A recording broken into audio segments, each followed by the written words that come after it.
Welcome to the lecture on Central Africa, the Western Congo Basin. So this area was settled recently. So there wasn't really an ancient population in this area. And part of the reason why is that heavily wooded areas are generally inhospitable to Homo sapiens. So as a result, this is one of the last areas that get settled by people. So we have dense rainforests, not a very good area for humans, savanna woodlands, which is pretty good, and semi-arid plains, which are also pretty good. So generally, because these were settled last and people are kind of driven here over the millennia, they're small-scale societies. There's a lot of lineages and associations. Vasona says, leadership, funerary, commemorative context for the manipulation of mystical powers, enduring rites of initiation and passage. And the people we're going to talk about are the Congo people, and they live in the areas of the countries that are known as Congo Democratic Republic and just Congo, but they also live in other areas, and those two countries are not completely Congo people.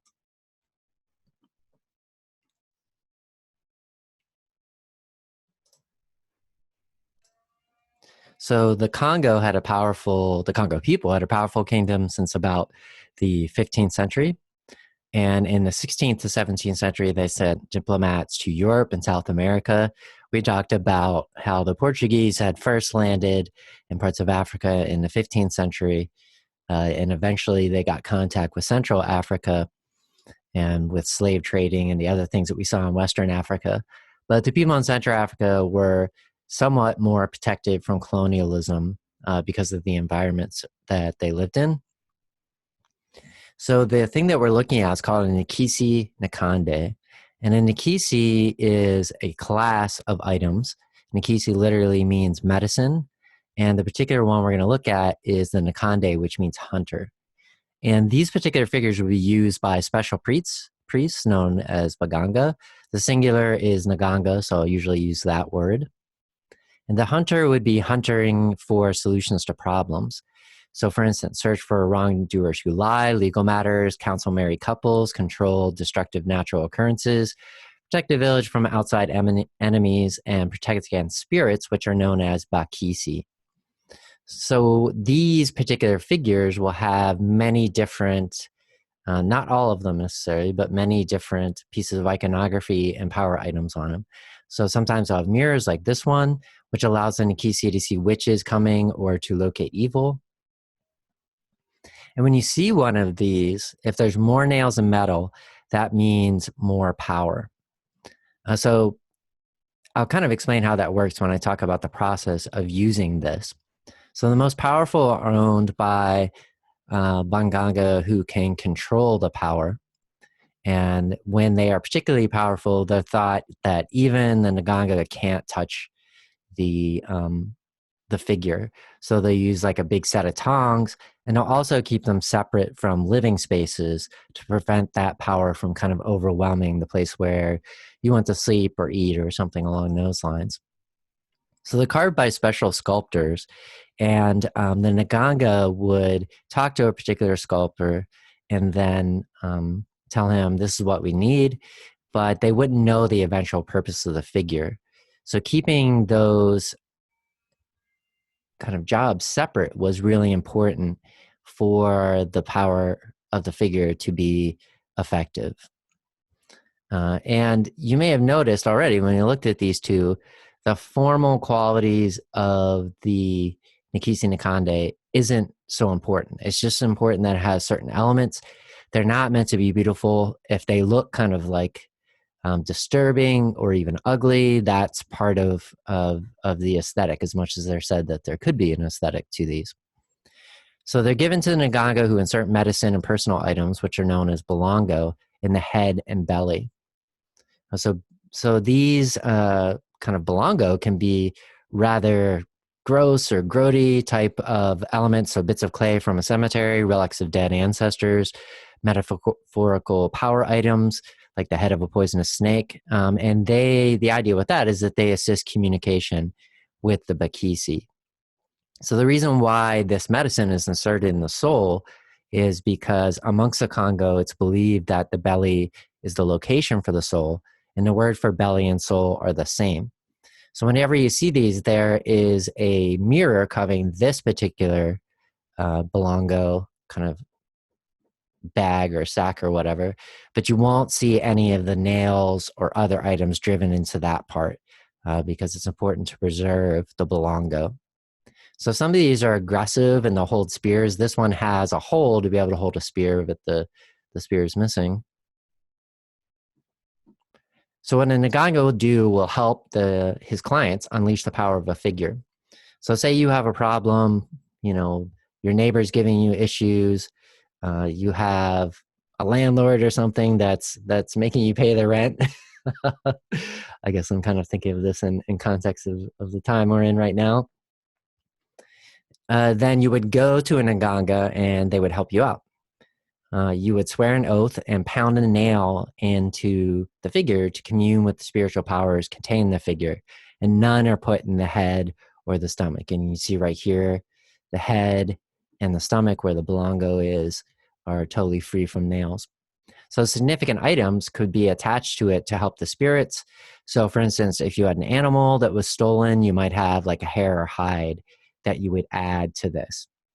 And part of the process will sometimes be libations, and you'll see things like red ochre on the head of this figure or blood. So the red ochre is kind of like symbolic because blood can get kind of gross.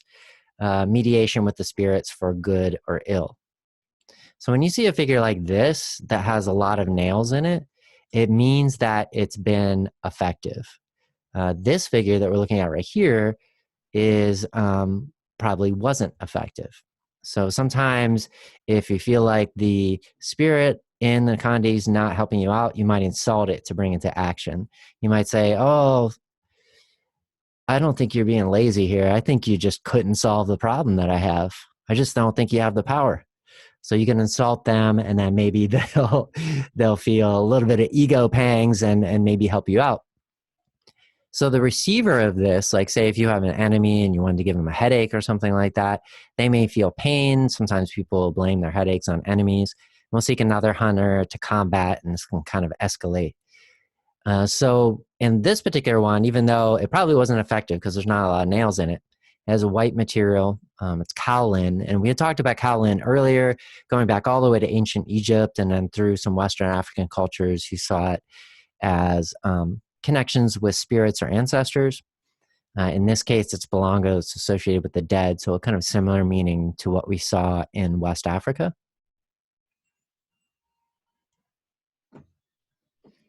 So what's kind of interesting is that unlike a lot of the other pieces that we see collected in museums, these pieces are probably not stolen. Because what happens is if an Nkisi Nkonde, say you start to use it and people decide it doesn't work, then people won't use it again. So perhaps this figure right here doesn't really have any nails in it. Maybe people tried it out once and said, the spirit just doesn't want to help us. And then in that case, they would just toss it. So a lot of collectors could come into their hands that way. And then other ones that are more effective, like the previous ones we looked at, over time, they may thought to be less effective. So you may have a bunch of nails and pieces of metal and such in them, and people thought it was effective at one time, then it stopped working. Same case, you would just toss it. It's a useful piece of work, and it's not necessarily kept for its aesthetics. But just like anything else, there probably are pieces that have been stolen. So this is something to think about, and if you want to put something in the extra credit board to talk about it, colonial governments began to restrict the use after 1920, and we'll talk about the particular colonial governments coming from Belgium. And they kind of tried to think about on the extra credit board why they would do this. And I'll give you a hint. I can pretty much guarantee that the Belgians didn't think that the Nkisi in these figures would actually be effective and these spirits would attack them. So given that, why would they have a problem with these being used? So think about that and maybe put it on the extra credit board, get a little discussion started. like I said, so even though a lot of these are acquired legitimately because they're just tossed, a lot of stolen by art thieves. I kind of wonder more about this one since it doesn't have anything in it at all. So the Congo people, they use the nkondi to resist colonialism. And that's another thing you might want to think about in extra credit board with the other question is if they're using it to resist colonialism, is it just the spiritual factor or are there other factors that are involved with the particular form of colonialism that they had in Central Africa? So this particular figure must have thought to have been very effective. Vasona says its role as a hunter is emphasized by the actual hunting nets tangled around its legs. Bits of fabric attached to such objects may be referred to as dogs, further implying that as a hunter, he can track down witches. In these particular areas of Central Africa, especially in the drier parts, there's a particular type of dog that's become popular around the world, but it's been used by thousands of years by people in this area. So people since time immemorial had used dogs as hunters or protection. So it makes sense to have a similar idea with that here. In this one, we see its open mouth seems to have received food and activating rituals. And you can see how it's like kind of gross in there. Usually when these figures are displayed in museums, including the one at the DIA, they are under glass. And that's because if they didn't put them under glass, they would be rather smelly because of all of these items that have been attached to it and that are at the Belongo as well. So moving on to contemporary Central Africa, and I'm going to give you kind of some background so that you can understand the colonial environment that the independence movement was working with. So the first thing I want you to do is look at the person in the picture and tell me if you've ever seen that person before. And then think about, usually how I do this in class is then I turn off the screen, I bring up a picture of a particular man, and I ask the students if they had seen this man before. And everybody says yes, because the picture I bring up is Adolf Hitler. Then I ask people with this, have they ever seen this person's face before or knew that this was Leopold II? And everybody says no. And that's pretty important to think about how colonialism is considered in the West, because the man in this picture is as responsible for millions of deaths in the same way that Hitler is. And in Africa, he's certainly seen in the same way as Hitler all throughout Africa, not just in Central Africa, but certainly in Central Africa. So the colonial states that were in Central Africa, especially the Congo Free State from 1885 to 1908, were uniquely brutal, probably the most brutal colonial states in all of Africa and perhaps the world. The Congo Free State was basically a personal colony of Leopold II of Belgium, the King of Belgium, but they have a limited monarchy in Belgium and have some democratic measures. And during this, he was basically using the colony to get rubber. At that time, there wasn't, synthetic rubber hadn't been developed yet. And as a result, it was very important for these European states who were colonizing the entire world and warring with each other to have a good rubber supply for the vehicles that they needed. So during his time, he basically took the entire Congo population and enslaved them for his uses to be able to control the rubber, to be able to harvest the trees and process it and bring it to Europe. And through this process, he, again, it was particularly brutal. There was about 10 million people killed out of a population of tens of millions. So perhaps like 20% of the population killed through this process. And he would do things like go into villages and kidnap people and force them to work, also in mines, and I'll talk about the mines in a moment.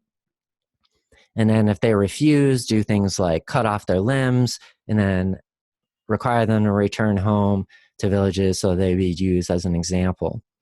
And the people that he did get to work, many of them, he just worked them to death.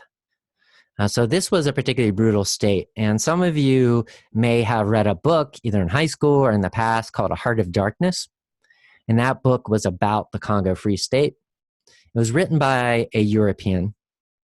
So if you read it, you can see the kind of like white supremacy of the writer, but he's also sympathetic to the plight of a Congo Free State, and was pretty honest about the type of brutality that he saw there. So as a result, this book became very popular in Europe and in the UK and in Belgium. And the people of the UK was kind of involved with some of the operations with Leopold II. And in Belgium, pressured the Belgian government to take this colony away from Leopold II. But this kind of shows you how pressure from the outside can sometimes work in a way that helps a little, but only a little. So the state became the Belgian Congo from 1908 until 1960, and they continued to have massive exploitation of resources. As time developed, they started to have rare metals and specifically uranium. And uranium became very important to massive powers like the United States and the Soviet Union, and that'll kind of explain what happens when we see that when Congo wins its independence. But during this time, there was still forced labor. It took away some of the more brutal measures, but during the time of the Belgian Congo, there was still massive death, still massive oppression and repression during the entire time. So eventually, like most of the African countries that we talked about so far, the Republic of Congo, they won their independence from Belgium. And the independence movement was led by Patrice Lumumba, who he's pictured here. And again, I'll ask my students in class if they'd ever seen him before. If we were in African class, all of you would know exactly who he is, but I don't think I've ever had anyone, just one student that I can think of that actually knew who this was. But he's a very important figure in Africa. He's a Pan-Africanist and an African nationalist. And he came to power, and he wasn't particularly radical. He was kind of like a social democrat, a Bernie Sanders type. And in 1960, as president, he raised the pay of all of the government employees, except for the force publique. So raising the pay of government employees, that's what social democrats will do. He promised that he would put the money from the resources that Europeans were extracting into things like infrastructure and schools, all of the things that people generally want. So he was very popular. But the force publique was created by the Belgian colonists as a force that was led by Belgians, but most of the people that are in it were Congo people. So the force publique basically was the local enforcers of the colonial government. So you can kind of understand why, as an African nationalist, Lumumba would lower this pay. But that made it so that a lot of people who had gained power in the force publique became very concerned with Lumumba and started to look to the former colonial powers and the United States for assistance.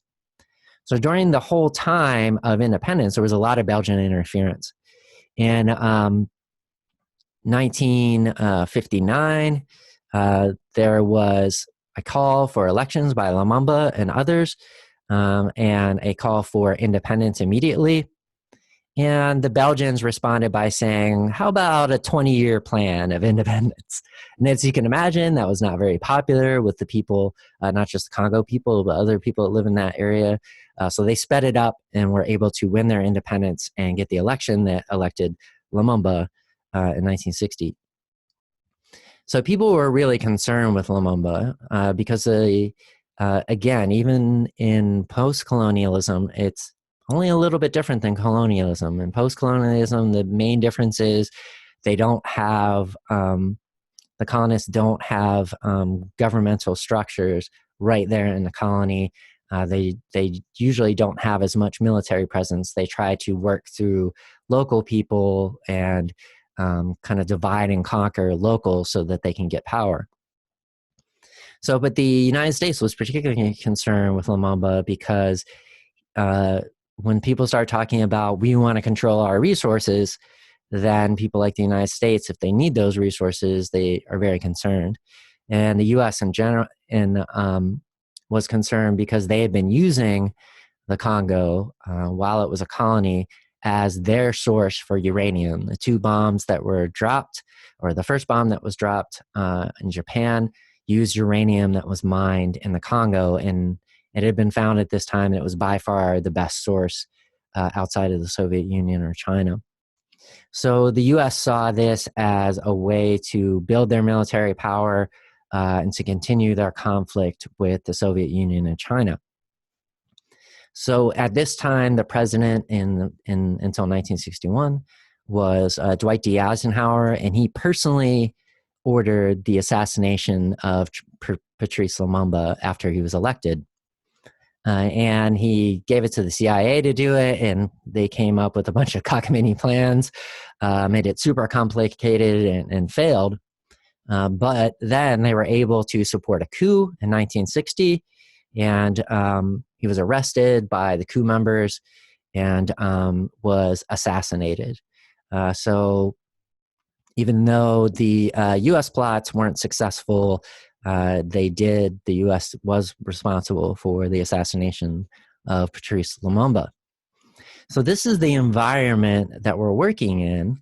After Lumumba, Mobutu Sese Seko took over. And we see him pictured here at the Pentagon in 1983. I mean, this picture kind of tells you what he was all about. He was supported by the U.S. and Belgium. He was willing to take a lot of money for himself and for his family and his friends to be able to continue to allow the Belgians and the U.S. to control mining operations in what became eventually Zaire. It was renamed by Mobutu.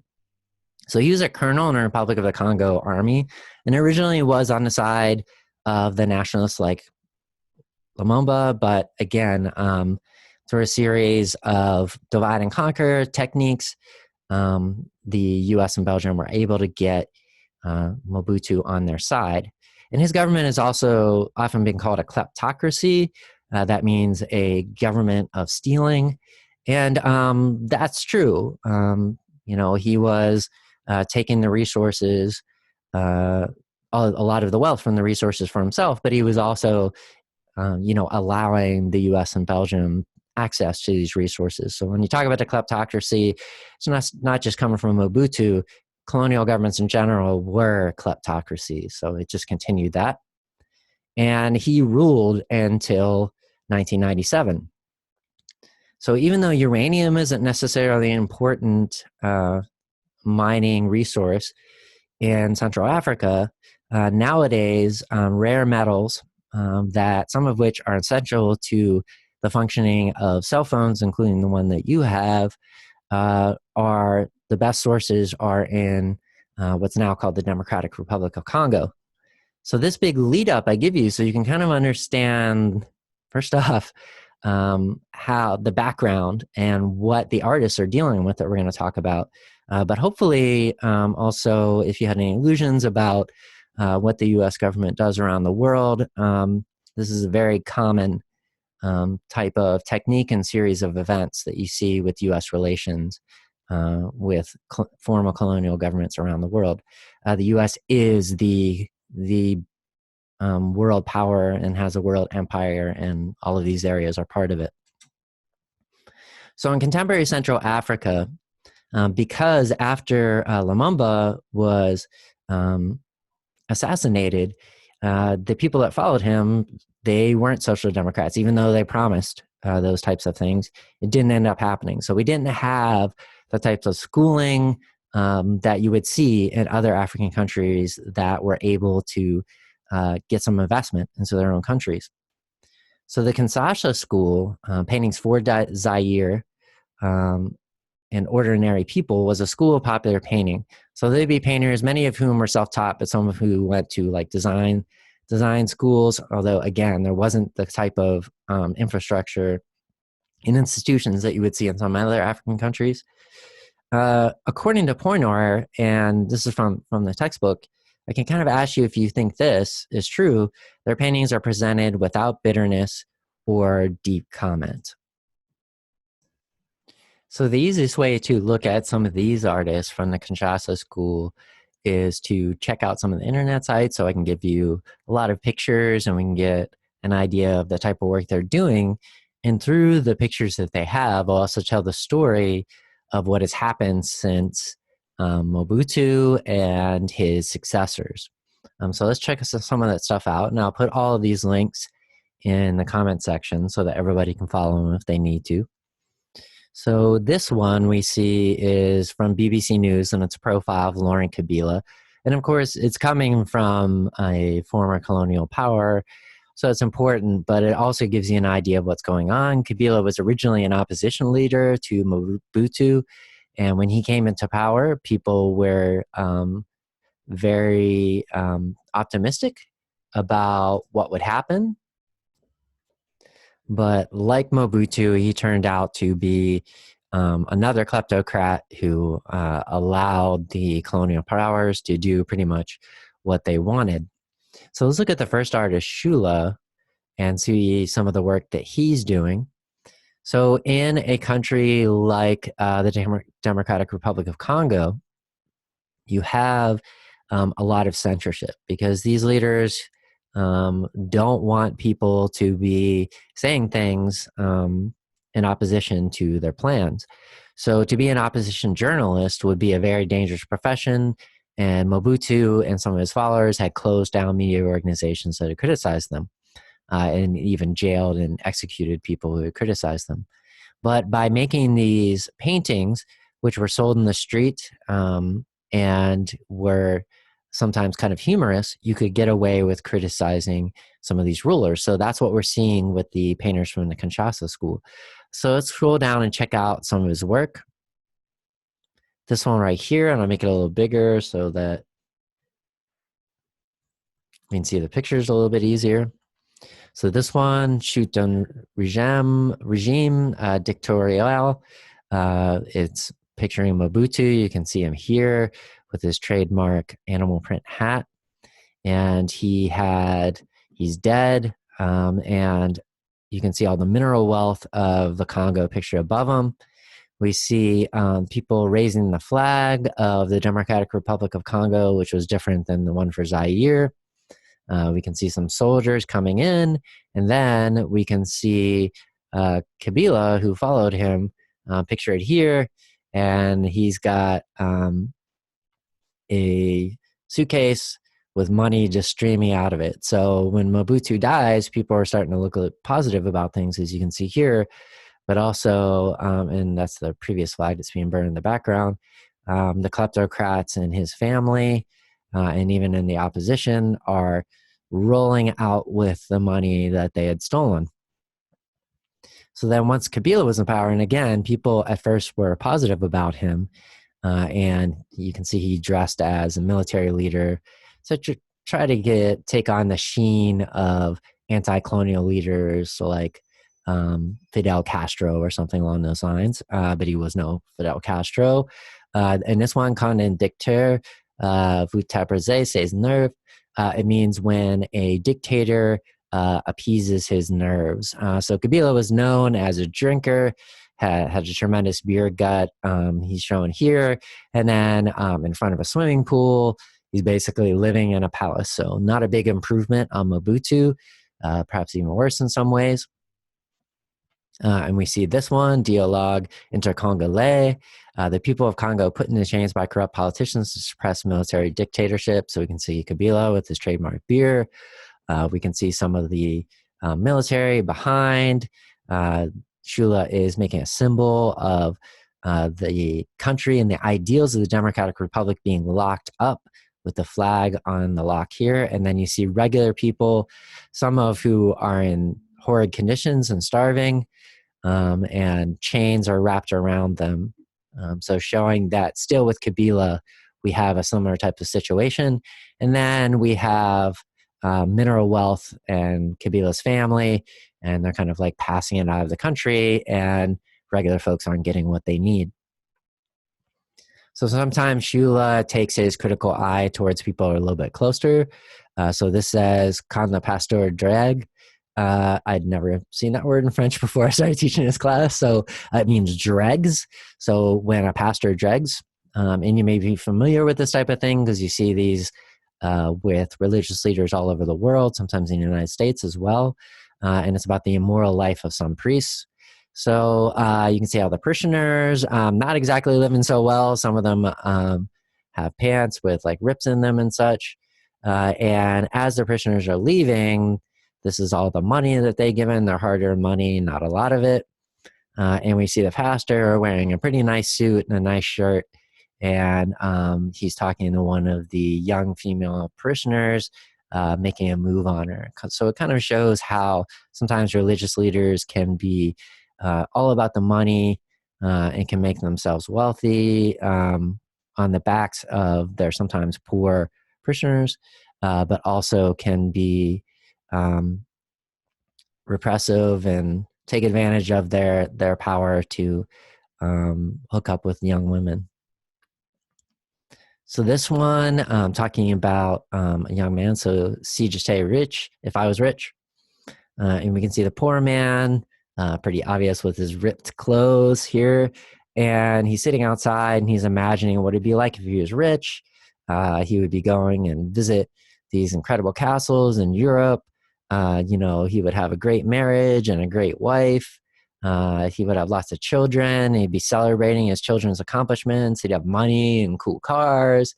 And he'd be giving money to the poor people and helping them out, and apparently riding on balloons, going to Paris. All of these things and imagination, what he could do. And remember, again, like the Congo, even though most of the people are poor, Congo is extremely wealthy in material wealth. It's just that material wealth isn't coming down to regular people. So this one, La mort d'une polygame, it means when a polygamist dies. So polygamy has a history that goes on before independence and before colonial governments, perhaps as well, but that's not certain. But it's not official. So usually marriages are legal arrangements, and polygamy makes for difficulties with those legal arrangements. So that's part of the reason why marrying multiple people is illegal in most places. And that's the case in the Congo. So when a polygamist dies, he has multiple wives and multiple families who have no legal recourse as far as inheriting his stuff. So the families kind of just come in and take all the stuff. Polygamists tend to be more well off for obvious reasons. If you can support more people, you're more likely to be able to marry several wives.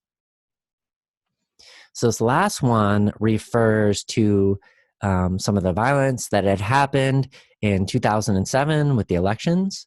So we can, if you want, you can check out this article from 2008 talking about the elections from the New York Times, again, which tends to have a view that's more in line with imperialists than what you would see from an African source. But it gives you a pretty good idea of what is going on, and not a peaceful transition of power, as they say. So the UN had come in, and oftentimes people see, in fact, they're called UN peacekeepers. And when you have a place where elections tend to end in violence, from the Western point of view, they'll call them peacekeepers. But in Africa, they see them as what they are. They're there to enforce neo-colonial rule. So oftentimes in these ones, you'll see the violence like we're seeing here. But you'll also see that the artists will show that the UN is working with the colonizers. So this is an example here, vers le Congo de demain. So according to the results of the vote, Kabila and Bemba, I'll show you what he looks like in a little bit, face each other in the second round. Both wanted to take place at the president's seat. And, the UN peacekeepers aren't exactly seen as good guys in this one. This one shows the different people running in the election. And when people run in elections, they tend to have kind of like a animal icon for their election. So we have the various ones printed here. You can check out the different ones here. Again, kind of portraying the animal icons. And then the violence eventually led to, so although there was a certain personality cult around Jean-Pierre Bemba, the Electoral Commission announced the official results, naming Kabila the winner with 58.05% of the vote. The Supreme Court of the DRC rejected the fraud charges brought by Bemba and confirmed Kabila as the new elected Congolese president. But many people and also many kind of like paramilitary forces did not accept this result with very good reason. And we can see Shula, he's doing the calm. And again, we have like the UN so-called peacekeepers, and they're more protecting the power that's in charge right there and not exactly keeping the peace. Shula again. And then when you scroll down, you can kind of see how people were considering it at the time from the Kinshasa school.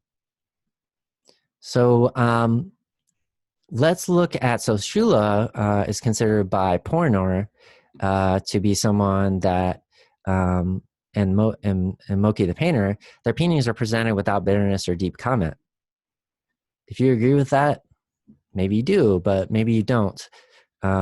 I don't agree with it. I think there's a lot of deep comment going on. So let's look at Moki the painter. And we can kind of trace post-colonial Democratic Republic of Congo and Zaire with this. So here in his allegorical political scene, written in 1982, so some people were still positive about Mobutu at the time. And this is a very political painting being portrayed here. So we have the sign of the Mouvement Populaire de la Révolution right here. It's with the black fist and the fire. So a lot of these leaders, even though they were working with the colonists, they took on a kind of anti-colonial socialist type of persona and program, which didn't actually end up happening. But it was socialism and anti-colonialism was very popular in Africa. So a lot of these leaders would kind of take that and say this is what they were doing, kind of like modern American politicians talk about democracy. So the leopard by the side of the sign represents President Mobutu. Moki sees him in 1982 as a protector who saves the intellectual group of the country, the gazelle right here, from the threatening snake. So in this one, kind of make a comment about gender relations. So metamorphosis. In the painting above, Moki is illustrating an old legend. Bad people, especially those who committed rape, undergo partial or total metamorphosis and become transformed into beasts they really were during their lifetime. So you can see these rapists being, turning into beasts, men who had lost their civility.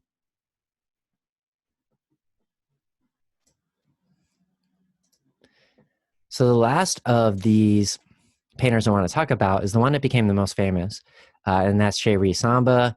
This painting we're looking at is Domestic Flight. And Pointer says, unlike Moki the Observer, Chéri Samba makes pronouncements. I would kind of disagree. I think Moki the Observer does make pronouncements, but we can kind of see the types of pronouncements that Chéri Samba is making. So just a little background on Chéri Samba. He was part of the Magiciens de la Terre, which means the Magicians of the Earth show in 1989. So this show was a double-edged sword. In one way, it gave an opportunity for a lot of African artists who had been working for a while in Africa to get in contact with an international, with the international art scene, hence be able to sell more paintings internationally and become more famous and work as artists. And it was at the Pompidou Center in Paris. The other edge of the sword is that it was the exhibition notes and the exhibition itself, including the title, were coming from a very white supremacist kind of view that looked at African art as less advanced than what you would see in the West. So even in 1989, in the exhibition notes, they used words like naive and primitivist to describe these artists. And Kinshasa is one of the most populous cities in the world. This is a heavily urban environment and sophisticated societies. And in 1989, people are still calling the work that people are creating naive and primitivist. So the text that we see along here, and I'll include a link to a video that we can talk about with Chéri Samba, and I'll kind of talk about his background in graphic design and in typefaces.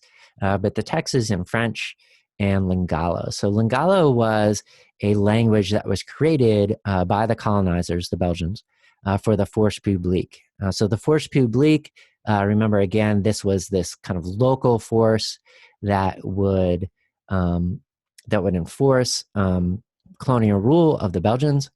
And it would include many people who weren't necessarily Congo, so many people would speak different languages. And the Belgians came up with this language to enable everyone to communicate. And people were heavily motivated to be able to join the Force Publique because you could get special privileges for your family, you get paid pretty well, it's steady work. So a lot of people did it, and as soon as you went in there, you learned Lingala. So Lingala became a popular language, and it was a way to communicate with a lot of people, especially people who couldn't necessarily speak French. So this one's called Domestic Flight. On the left wall, you can see, and he used to make political cartoons. On the left wall, you can see there's like kind of like an arrow, so making a text bubble like they do in political cartoons. The man wants the neighbors to stop her, and you can read all in French here. He may become angry and kill her, says, "Ah, madame, not there." The left wall, right, so that's coming from her. She says, "A woman is more than a plaything. She has the same abilities as a man." And then the right wall that we see over here, and it actually portrays Chéri Samba, and it says, "Oh well, there are several ways to punish one's wife." So Chéri Samba is kind of looking at this situation with a man who probably has multiple wives, including one that is much younger than him, thinking that he can control her and get what he wants out of her, but she letting him know that that is definitely not the case. So kind of an ironic little joke going on from the portrait of Chéri Samba looking in here. So he kind of sees himself from these stories, and he's making comments on things that are going on in the Congo, both things that are kind of like personal political like these, and then bigger political as well. So he says, when I paint, my main concerns are to represent things as they are, to communicate with humor, to ask relevant questions, and to tell the truth. I consider myself a sort of painter journalist. My source, oops, sorry about that.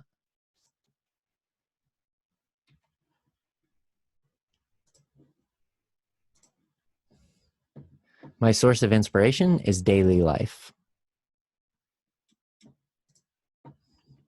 So this one I want you to kind of analyze on your own. You can use the extra credit board to talk about it.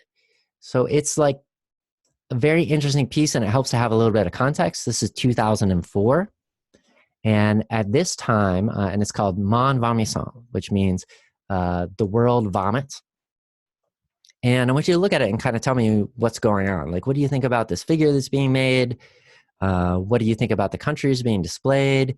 I'm going to give you, if you look at these, it's kind of hard to read, but it has a list of countries that have basically been colonized, starting with Afghanistan, and who are victims of the U.S. war machine. So at this time in 2004, the U.S. was already involved in a war in Afghanistan that had begun in 2001. And this war, even though in the United States it was kind of portrayed as a response to the 9/11 attacks in 2001, around the world this was seen as just another imperial war by the United States. So from there, the United States moved, turned their sights on Iraq, who they had a war with previously in the 90s, and low-level, kind of like mostly non-shooting war with since. And they wanted to have a full-scale war against Iraq and remove Saddam Hussein, who was the president at that time. And they had called upon the UN to put sanctions and basically allow them to start a war against Iraq, what's called a preemptive war. and remove Saddam Hussein. The UN wasn't particularly interested in allowing them to do this, but as typical with the United States, they did it anyway.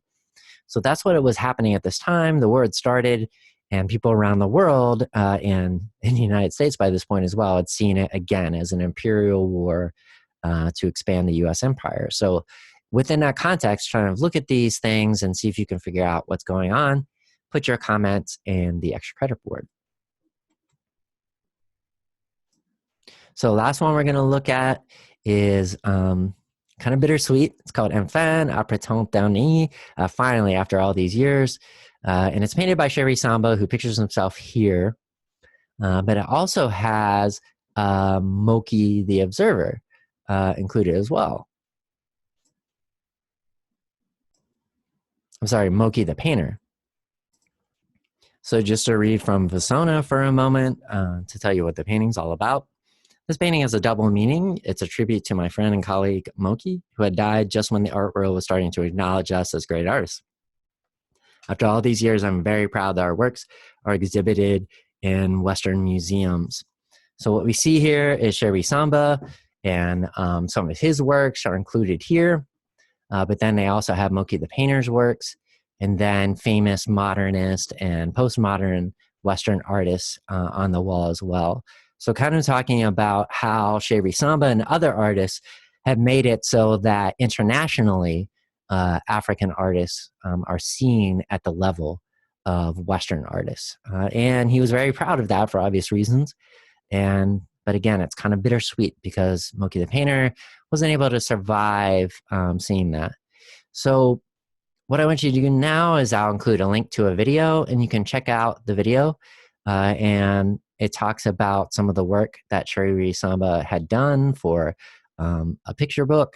And he talks about how he sees himself as an artist, the relationship with former colonial powers, and what he also talks about some formal stuff with color, and it's very interesting. So check out that video, and after you're done, that's all for this lecture.